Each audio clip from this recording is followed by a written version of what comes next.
For me, I really like dark colors. Oh, such nice detailing. The smell is cool. Everything is cool in this car. Maybe this one?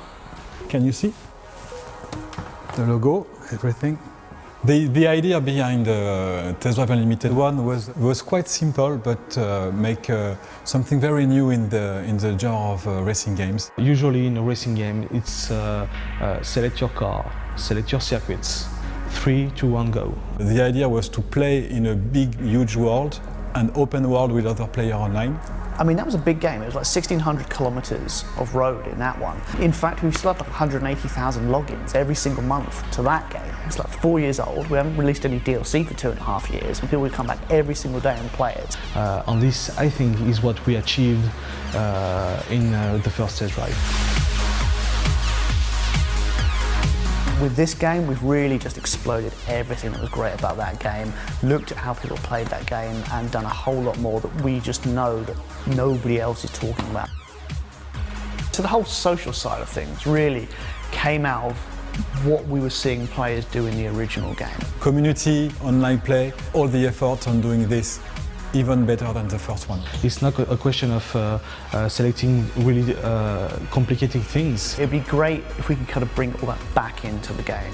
It's about being immersed. Being able to live the life of somebody who can afford to buy these cars, who can afford to drive these cars. So it's everything around it as well. It's owning the houses, it's the yachts, it's the beautiful people, it's all the things you do with that lifestyle. For me, it was really the possibility to develop the social aspects of the game. Really, how can players be together and play this incredible game in this open world with the beautiful cars? Now you can go, walk around, look at the car, talk with your friends because it's fully online, and talk about how great are those cars.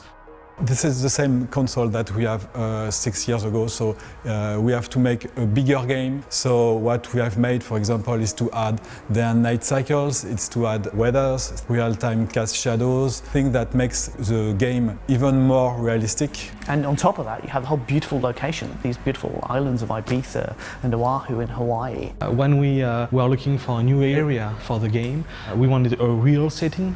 And we were talking of all that elements, what will be cool, what is high life, talk about money, talk about beautiful cars, talk about parties, and we all look each other and we think Ibiza is the right place to do that. We had a contact over there, basically, a guy called Rafa, who's a lawyer on the island, works with the government, is a big gaming fan.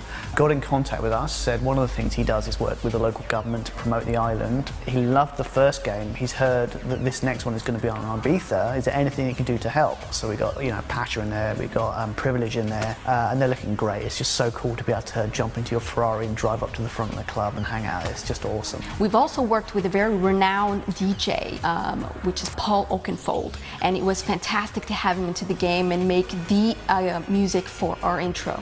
Making this game, on the journey of making this game, have been a tough and a really difficult one, but I think it was worth it. I remember that in the development of TDU1, many of the developers, when they were debugging the program, they start to play, they start to drive, and sometimes they spend 15 minutes just driving and asking what I was making, what I was searching for in the game. This is the magic of TDU. I feel excited. We've listened to you, and we're still listening to you, and we want to do the game that you dream of playing. And we still have this really cool pleasure of being just driving on the island for hours and meeting people. We don't think there's anything else quite like it out there. Nothing really with that big, open, huge environment, all the licensed cars and the whole lifestyle stuff. And that's the thing that makes me say that we reached our objective on Test Drive. We're really looking forward to seeing everybody there.